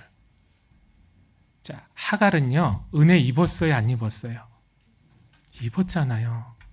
종이요, 사라의 몸종으로서 늘 이렇게 이 주인을 섬겨야 됐습니다.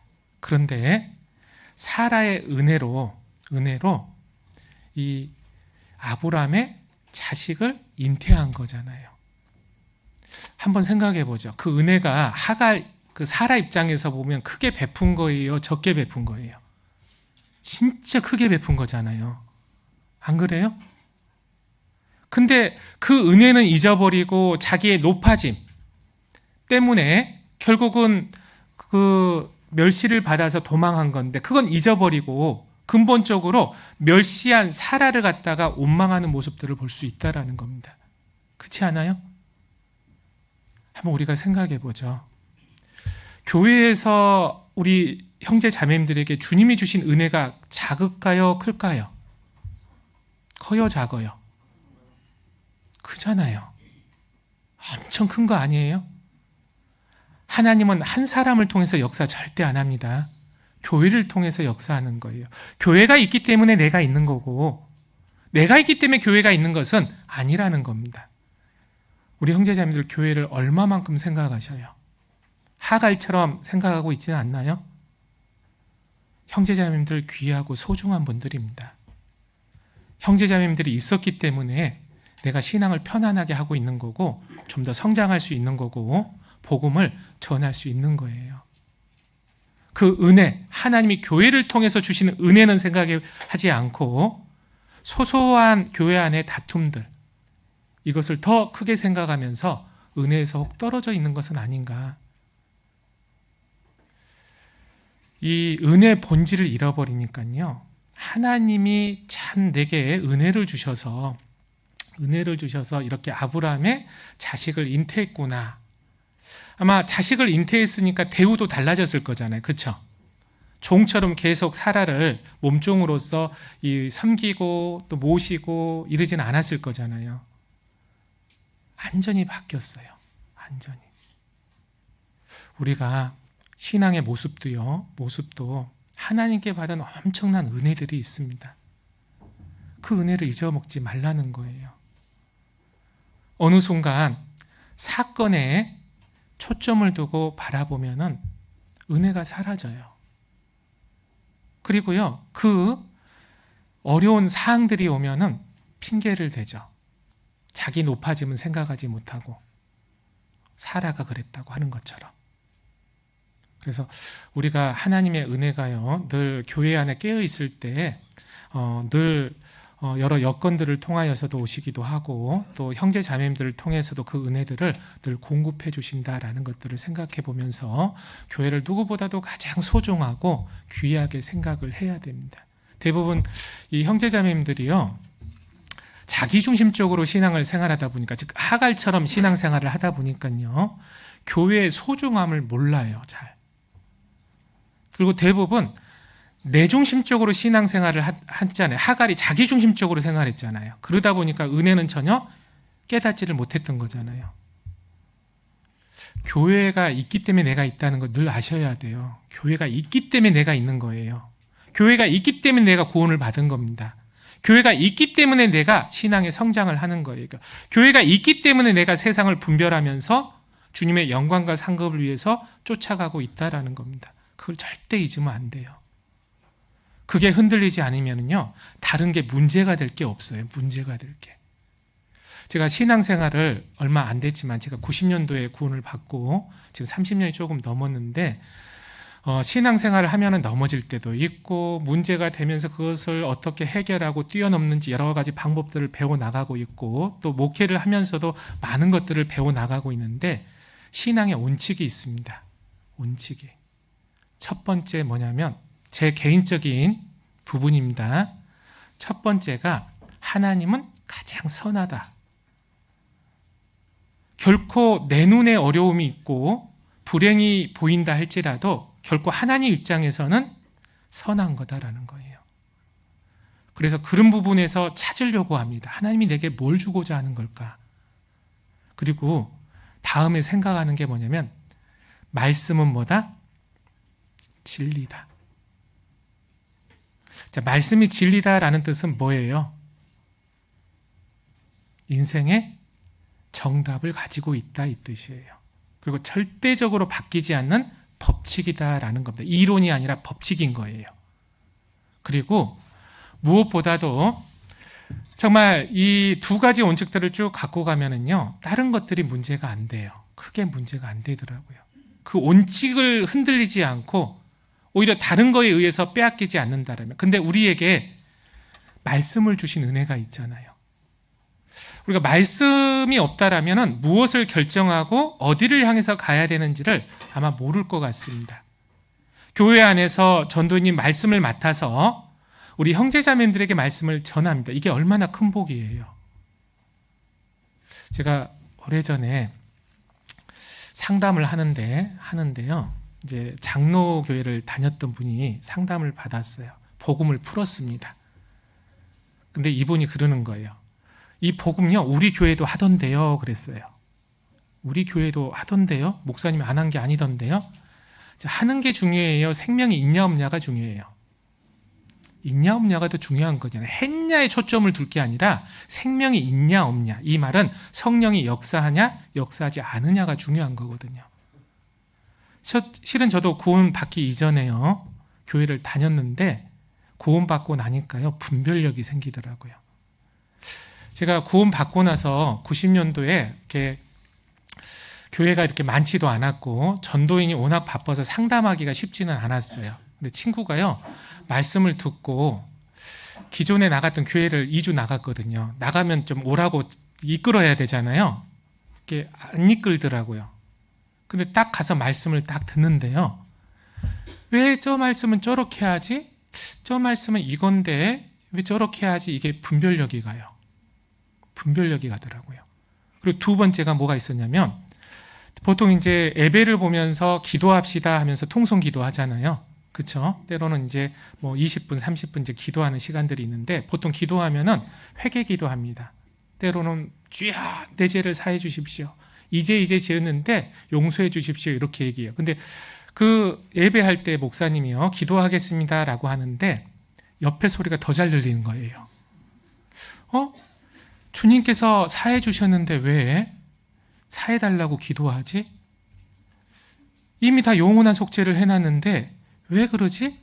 이게 생각이 드는 거예요. 그러면서 이제 예배 끝나고 나서 집에 가서 곰곰이 좀 생각을 해봤어요. 구원받지 않았구나. 안 왔으니까 저걸 행하게 하는구나. 그리고 제 스스로 제 교회로 와서 말씀 들었어요. 사람마다 경험들은 다를 수 있겠지만 이 하나님께서요, 역사해 주신 거고 은혜로서 이끌어 주신 거거든요. 그리고 교회에 와가지고 신앙생활을 하는데 교회를 통해서 성장하고 장성하시는 하나님의 은혜가요, 너무 커요. 때로는 넘어질 때도 있고요. 때로는 육신의 소욕을 따라 생각할 때도 있지만 늘 말씀이 주어지고 그러다 보니까 계속 성장하는데, 그 가운데 하나님께서 전도인을 통해서 세워주시고 올바른 길로 가게 해주시고, 그리고 이걸 위해서 서로 형제자매님들이 교제해 주시고 봉사해 주신 것들이 진짜 큰 은혜라는 거예요. 그래서 교회에 대해서 소중하게 생각하시기 바랍니다. 그리고 제가 비밀 하나 또 알려드릴게요. 이건 경험했어요. 제가 믿음을 가지고서 딱 알아야 되는데 알고는 있는데 살다 보니까 이게 경험이 돼서 이게 진리구나라는 걸 느낀 게 있어요. 교회가 풍성하면 개인의 삶도 풍성합니다. 교회가 즐거우면 삶도 즐겁습니다. 교회가 편안하면 삶도 편안하더라고요. 그래서 항상 교회 중심적으로 살아가셔요. 교회가 예를 들어서 이 궁핍합니다. 개인도 궁핍해요.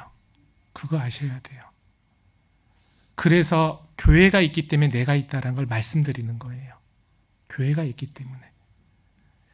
실질적으로 이렇게 건축을 이렇게 하다 보면은요, 힘껏 헌금하고 봉사할 수밖에 없는 거죠. 그렇죠? 근데 그 건축할 때 힘있게 했던 사람들이 나중에 보면은 다 잘 돼 있어요. 신앙적으로도 육신적으로도 잘 돼 있습니다. 한번 봐보셔요. 거짓말 하나. 잘 돼 있어요. 근데 들여놓고도 원망하거나 아이고 많이 들였다 이렇게 하면은 이게 까먹는 거예요. 까먹는 거. 믿고 해보셔요. 그러면 진짜 풍성합니다. 이게 전도인이 이제 외부에 이렇게 이제 외부 설교하러 주일날 이렇게 돌아다니잖아요. 그러면 전날 이렇게 가면은 이제 형제님들하고 이렇게 교제를 좀 할 시간들이 있어요. 그러면 건축하는 그런 교회들의 그 형제님들과 이렇게 교제를 해보잖아요. 그러면 앞서 있는 분들이 정말 힘있게 하시더라고요. 그러면 제가 간혹가다 물어봐요. 헌금 이전과 후의 삶을 비교해 보면은 어떻습니까? 그러면 다 잘 됐다고 얘기해요. 안 됐다고 얘기한 분은 제가 보지를 못했어요. 그래서 우리가 물질을 제대로 쓸 수 있어야 될 것 같고요. 그리고 은혜에 대한 것들을 좀 잃어버리지 말고 교회 중심적으로 생활하면 좋겠다라는 생각이 듭니다. 자, 창세기 25장 볼까요? 창세기 25장 34절입니다. 자, 축복의 본질에 대해서도 또 생각을 해보죠. 자, 에서와 야곱은 축복의 본질을 얘기를 해주고 있습니다. 야고보서 25장 34절. 자, 야곱이 떡과 팥죽을 에서에게 주매 에서가 먹으며 마시고 일어나서 갔으니 에서가 장자의 명분을 경홀히 여김이었더라. 자, 야곱이 도대체 이 장자의 명분이 무언지를 알았다라면 팥죽 한 그릇에 팔았을까요? 안 팔았을까요? 팔아요? 안 팔아요? 에이, 팔 분들 많아요. 아니라고 이론적으로는 알아도요, 실질적인 삶 속에서는요, 팔 분들 되게 많습니다. 자, 축복이요, 에서에게 주어졌습니다. 야곱은요, 축복을 받을 수가 없는 거예요.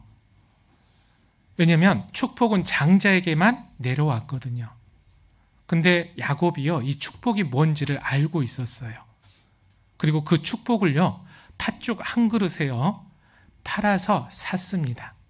샀기 때문에 에서는 축복을 더 이상 못 받아요. 근데 나중에 이삭으로부터 축복을 야곱이 받았잖아요. 그리고 이제 에서가요, 가가지고 축복 주세요, 아버지. 그러니까 이미 축복 줄 건 다 줬다라고 얘기했어요. 그러니까 아버지 더 줄 게 없습니까? 라고 하니까 육신적인 축복을 조금 내렸어요. 그리고 야곱이요, 이 형이 죽이고자 함을 듣고 이 나반, 애삼촌 나반의 집에 가서 삶을 살다가 그 다음에 본인이 이제 하나님의 약속의 땅으로 가야겠다라고 했는데, 그때 이렇게 에서의 그런 사항들을 보면은요, 육신적인 면에서 보면은 에서가 훨씬 더 잘 살았습니다. 영적인 축복을 빼앗기니 육신적인 것도 얻을 수 없었던 거잖아요. 한번 생각해 보죠. 형제자매님들, 상급과 영광이 적습니까? 아니면은 큽니까?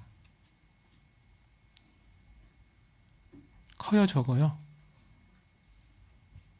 왜 말을 못 하세요? 근데 팔고 있지 않아요? 열심으로써 얻기를 힘써야 되고, 일할 수 없는 밤이 곧 올 건데, 마지막 때를 살아가고 있는 우리들이 에서처럼 그 상급과 영광을 다른 걸로 팔고 있지는 않냐라는 거예요. 왜? 가볍게 생각하니까. 소중하게 생각을 안 하니까. 남의 이야기가 아니라 내 삶 속에 말하고 있는 거예요, 말씀은. 아니, 에서가 그 가치를 알고는 있잖아요. 그렇죠? 아마 저는 성경에는 나와 있지 않지만 그런 생각이 들었을 것 같아요. 아버지는 내가 사냥해서 잡아온 고기를 맛있게 먹고 내 음식 자체를 갖다 좋아하니까 절대 야곱에게는 축복을 안 할 거야. 그리고 불명했죠. 털 사람이었고 미끈미끈한 사람이었죠. 목소리도 달랐습니다. 아버지가 걸러줄 거야. 장자에 대한 사랑이 너무너무 컸다라는 걸 알 수가 있습니다. 상대적으로요, 야곱은 여성스러웠어요. 오히려 이삭이 남자다운 장남을 더 좋아했을지 모르겠습니다. 근데 하나님 아래에 있다라는 것을 에서는 놓쳤어요. 우리는 하나님 아래에서 신앙의 삶을 살아가고 있는 겁니다. 그러면 하나님이 우리에게 준 상급과 영광의 가치를 알 필요가 있는 거예요. 근데 그 가치를 너무너무 적게 생각해요. 가볍게. 물론 여 자리에 있는 분들은 없겠지만은 혹여나 신앙의 우선순위가 육신적인 것들이 우선순위가 아닌지 생각해 보셔요. 건축할 때 우리 형제자매님들 최선을 다했을 건데요. 건축했을 때 또 평상시에 헌금한다든가 또 교회 안에서의 작은 수고하는 것들이 있잖아요. 그러면 그 것들이 일회성일까요? 지속적일까요? 지속적입니다. 언제까지 지속적일까요? 죽을 때까지, 맞아. 죽을 때까지 아니에요. 교회 역사가 끝날 때까지. 이 성경에 보면은 주님 앞에 섰을 때 칭찬과 영광을 준다라고 되어 있죠. 그렇죠? 왜 그랬을 것 같아요? 내 수고가요, 일시적인 게 아니라는 거예요. 교회가 계속 이어지는 그 날까지 이어진다라는 걸 설명해 주고 있습니다. 그러면 작은 일이 작은 일이에요? 큰 일이에요? 큰 일인 거예요. 그런다고 해서 물 한 잔 대접하는 거 기억지도 않는다고 하니까 계속 물만 대접하지는 마셔요. 신앙이 성장하고 장성하면은 물 한 잔에서 두 잔으로, 두 잔에서 더 크게 성장해서 해야 될 거 아니에요. 그렇죠? 대부분 형제자매들 교제해 보면은 물 한 잔도 기억한다 그러니까 계속 물만 주는 분이 있습니다. 계속 물만. 성장하면 성장한 대로 베풀어야 될 거 아니에요. 또 드려야 될 거 아니에요. 그래서 우리 형제자매님들이요, 하나님이 주신 축복이요, 누구에게나 동일하게 주어졌다는 거 아십시오. 그리고 그걸 작게 생각하지 마셔요. 크게 생각하셔요. 저는 그래서 주님이 오시는 그날요, 이 주님 앞에 섰을 때 모든 것들을 갚아줄 거다. 한 예를 들어보면 이 예를 들어볼 수가 있는데, 예수님이 십자가 이렇게 죽을 때 좌우에 제수들 못 박혀 죽었죠. 그렇죠? 처음에는 예수님을 조롱했습니다. 네가 메시아냐라고 하면서 조롱하고 또 멸시도 하고 이랬어요.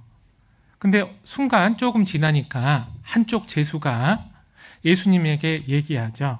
당신의 나라에 갈 때 나를 기억하소서. 그러니까 예수님이 뭐라 그랬어요?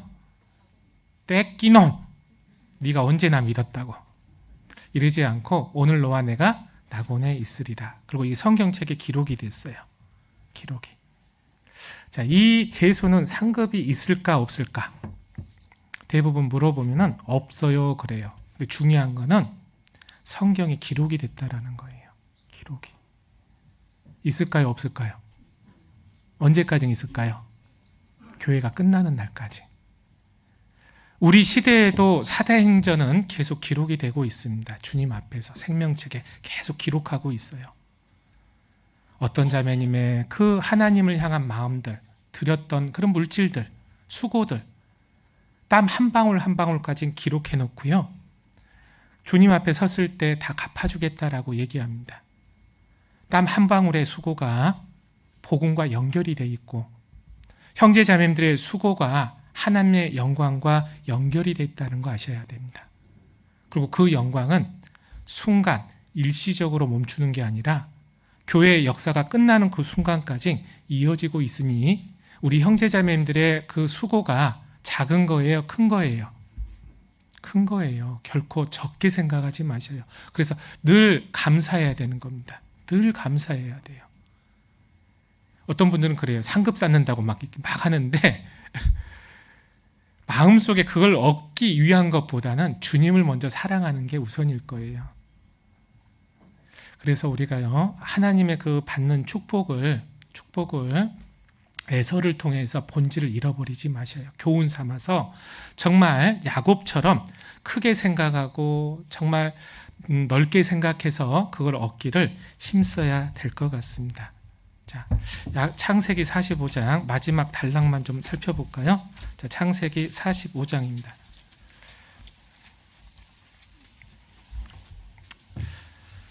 7절로 8절입니다.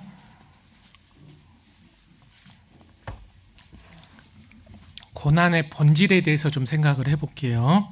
자, 45장 7절로 8절. 자, 하나님이 큰 구원으로 당신들의 생명을 보존하고 당신들의 후손을 세상에 두려고 나를 당신들 앞서 보내셨나니 그런즉 나를 이리로 보내신 자는 당신들이 아니요 하나님이시라. 하나님이 나로 바로의 아비를 삼으시며 그 온 집에 주를 삼으시며 애굽 온 땅의 치리자를 삼으셨나이다. 자, 요셉은 고난을 정말 많이 받았던 사람이죠. 그와 동시에 영광도 가장 크게 받았던 사람이기도 합니다. 근데 그 영광을 받기 위해서는 특별한 고난을 통과했어야 되는 거예요. 근데 그 고난을 통과하니 하나님께서 그를 높였고, 그리고 그 고난을 주신 뜻이 무엇인지를 이 요셉은 깨달았습니다. 요셉은 얘기합니다. 고난 받을 때에는 몰랐어요. 오히려 꾀를 냈습니다. 나갈 방법도 생각했어요. 그런데 하나님은 거기를 잠잠히 두셨습니다. 자, 이 야곱이 어느 때까지 하나님이 방치했냐면요, 완전히 하나님만을 100% 의지하고 바다가 내려갈 때까지 하나님께서 기다렸어요. 근데 대단한 것은 요셉이요, 끝까지 그 고난 속에서도 뭡니까? 하나님을 믿고 나갔다라는 거예요. 자, 창세기 39장 보죠. 아니, 창세기 40장 1절입니다. 40장 1절.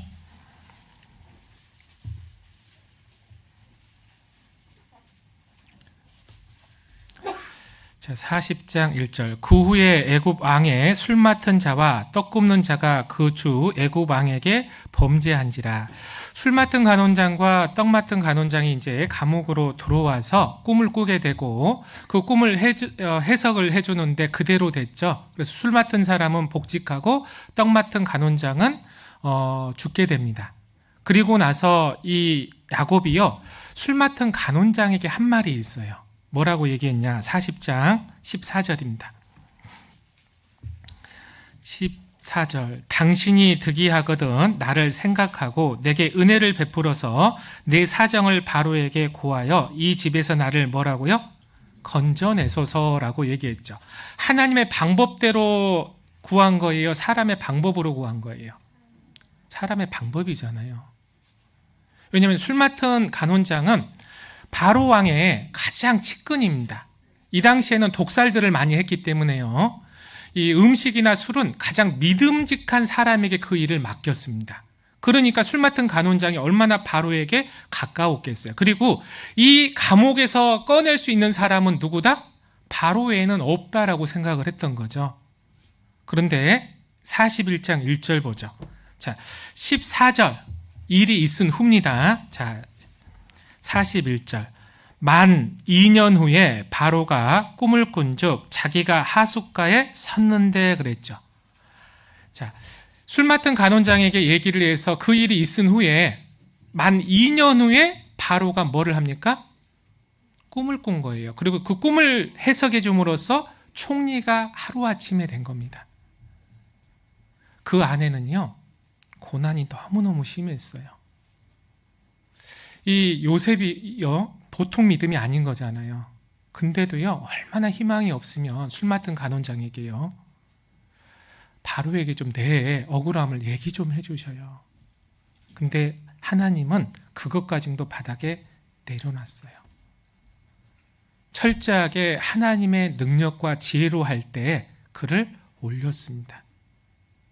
우리가 알아야 될 게 있어요. 하나님의 뜻. 먼저 앞서 이스라엘 백성들을 구원하기 위해서 먼저 앞서 보냈나이다 라는 것. 고난이 없이는 하나님의 뜻을 깨닫기 어렵습니다. 이 말은 고난을 통해서 나를 철저히 버릴 때에 하나님의 뜻이 보인다, 이 뜻이에요. 작은 것들에 마음을 두지 마시고 우리가 큰 것에 대해서 마음을 둘 때에 고난의 유익을 우리는 깨닫게 돼 있습니다. 그래서 고난 받는 것이 내게 유익이라 이로 인하여 내가 주의 율례를 배우게 되었나이다.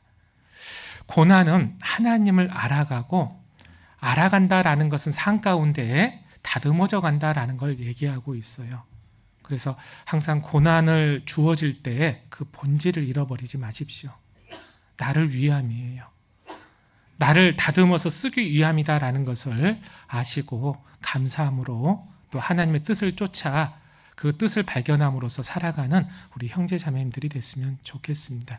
그래서 창세기의 전반적인 그 사건들을 통하여서 기본적인 믿음의 본질들을 바꾸지 말고 그 본질들을 믿으면서 가면은 어떤 것들이 온다 할지라도 자로나 우로나 치우치지 않고 묵묵히 신앙생활을 해 나갈 수 있을 거고, 아마 전주 북북교회 형제 자매님들이 지금까지도 그런 삶을 살아왔을 건데 더욱더 믿음을 더하듯 또 말씀을 더해서 범사에 승리하는 삶들을 살았으면 합니다. 같이 기도하겠습니다. 하나님 아버지 감사합니다. 저희에게 주신 그 모든 것들이 선하시고 은혜이기에 우리가 신앙의 삶을 살아가면서 신앙의 본질적인 것들을 잃어버리지 아니하고 하나님의 축복과 은혜 가운데 살아갈 수 있기를 간절히 기도하고 간구합니다. 복음을 위하여서 현재 건축 중에 있고 또 복음을 위하여서 우리 형제 자매인들이 희생하고 있기에 우리가 왜 건축을 하는지, 왜 신앙의 삶을 살아가고 있는 건지 늘 깨달아 알 수 있도록 도와주실 것을 간절히 간구합니다.